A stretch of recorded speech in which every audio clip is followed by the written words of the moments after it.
밀지모자 일당이 로그타운을 막 통과한 뒤 루피는 주먹을 꽉 쥐며 니카의 힘을 사용하려 했지만 아직 이모와의 대결로 인한 영향으로 니카의 힘을 사용할 수 없었고 그저 몸을 고무처럼 늘리는 정도만이 전부였습니다. 루피는 굉장히 찝찝한 듯한 표정을 지으며 젠장 이무 녀석과 싸운 뒤 가장 자유로운 모습으로 변할 수가 없잖아.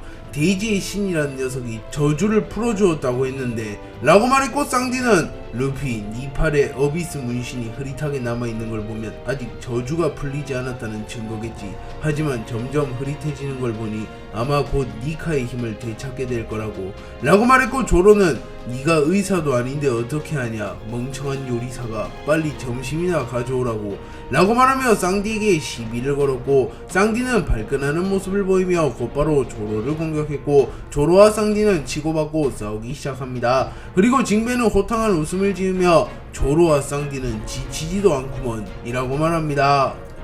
밀지모자 일당이 수다를 떠는 사이 어느덧 써니오는 코코야시 마을에 도착했고 나미는 배에서 내릴 준비를 합니다. 그리고 징베는 남이 아론 일당은 떠나갔다고 들었네. 혹시라도 놈을 만난다면 내 이름을 말하면 아무 일 없을 걸세 라고 말했고 나미는 미소를 지으며 후후 이제는 내가 아론보다도 훨씬 강할걸. 이젠 토비로포 정도가 와도 두렵지 않다고. 제우스까지 있으면 삼장성까지도 문제없어 라고 말했고 제우스는 자신감이 넘치는 듯한 표정을 지으며 번개를 뿜어냅니다. 그리고 징베는 웃음을 지으며 괜한 걱정을 했군. 사왕 빅맘의 호미지인 제우스는 쿠릉쿠릉 열매 능력자 그 자체 라고 말했고 우솝은 쿠릉쿠릉 열매 그러고 보니 NL 자식이 떠오르네. 달에 간다고 했었나? 잘 살아있으려나? 라고 말했고 루피는 니시시시시 번개 자식은 어차피 나한테 안돼 라고 말하며 자신감을 드러냈고 조로는 NL에게 당한 굴욕이 떠올랐기에 아무 말 없이 조용히 선실로 들어갑니다.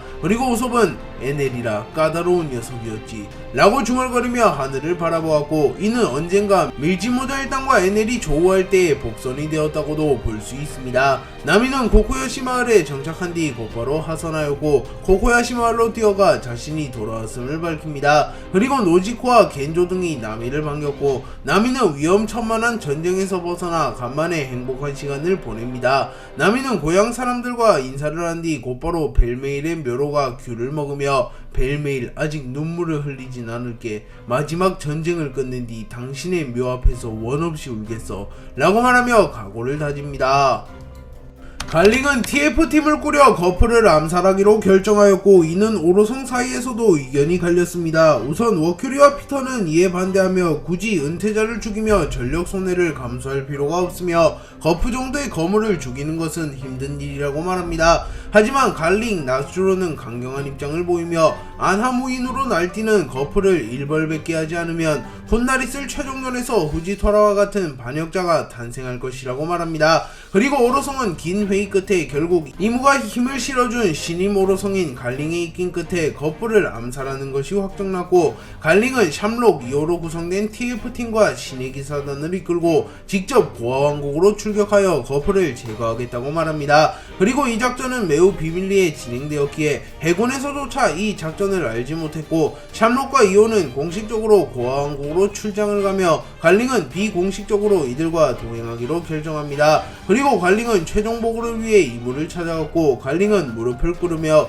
이무님 반역자 몽키디 거프를 제거하기 위한 TF팀이 출격 대기 중입니다.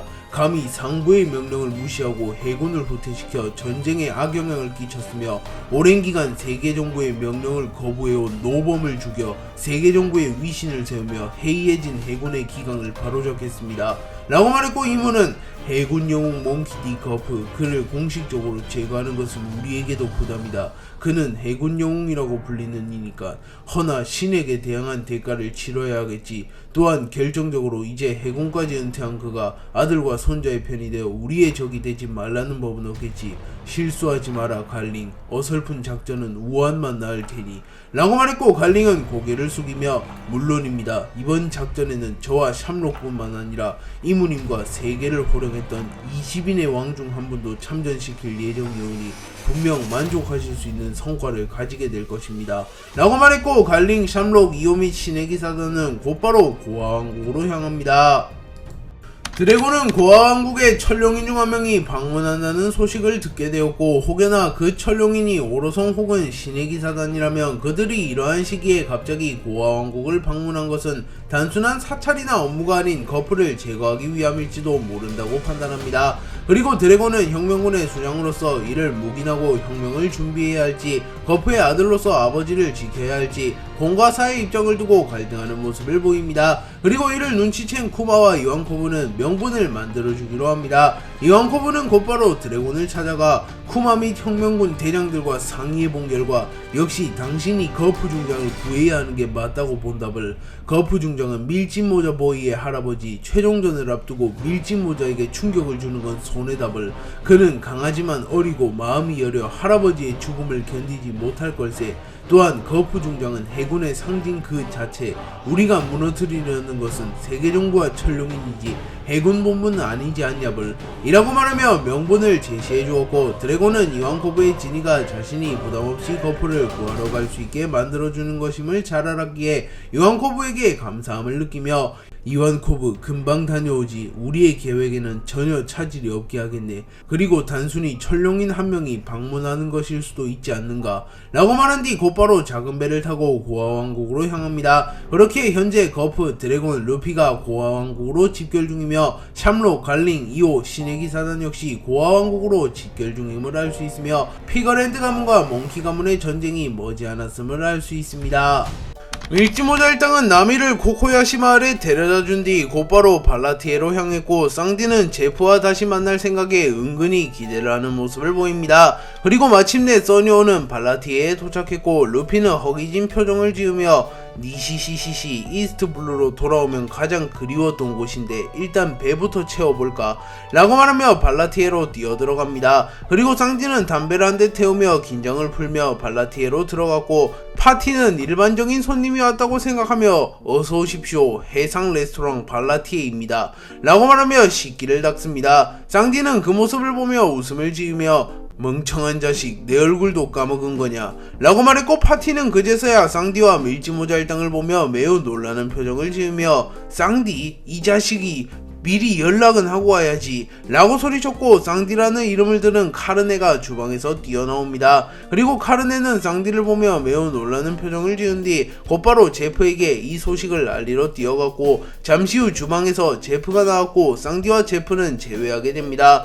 쌍디는 밀려오는 벅차오름을 참아내고 오너 제프 아직 정정하시군요 라고 말했고, 제프는 웃음을 지으며 골칫덩어리 하나가 사라져서 그런 기지, 고무자식도 오랜만이군. 이번에는 우리 식당 부수면 해적왕이라고 해도 가만두지 않을 게다 라고 말했고, 루피는 웃음을 터뜨리며 니시시시 그런 거라면 걱정 말라고, 할배 이 가게에서 제일 맛있는 걸로 부탁해 라고 말했고, 제프는 곧바로 부하 셰프들에게 음식을 준비하라고 말합니다. 그리고 제프는 루피를 바라보며 거프 중장이 전역했다는 소식은 들었네. 아마 귀향할 거라고 하던데 이곳까지 온 김에 하레비를 만나보거라. 그 양반 저번에 여기서 스테이크를 썰면서 니놈 자랑을 그렇게 하더구나 라고 말해주었고, 루피는 할아버지가 전역했다고?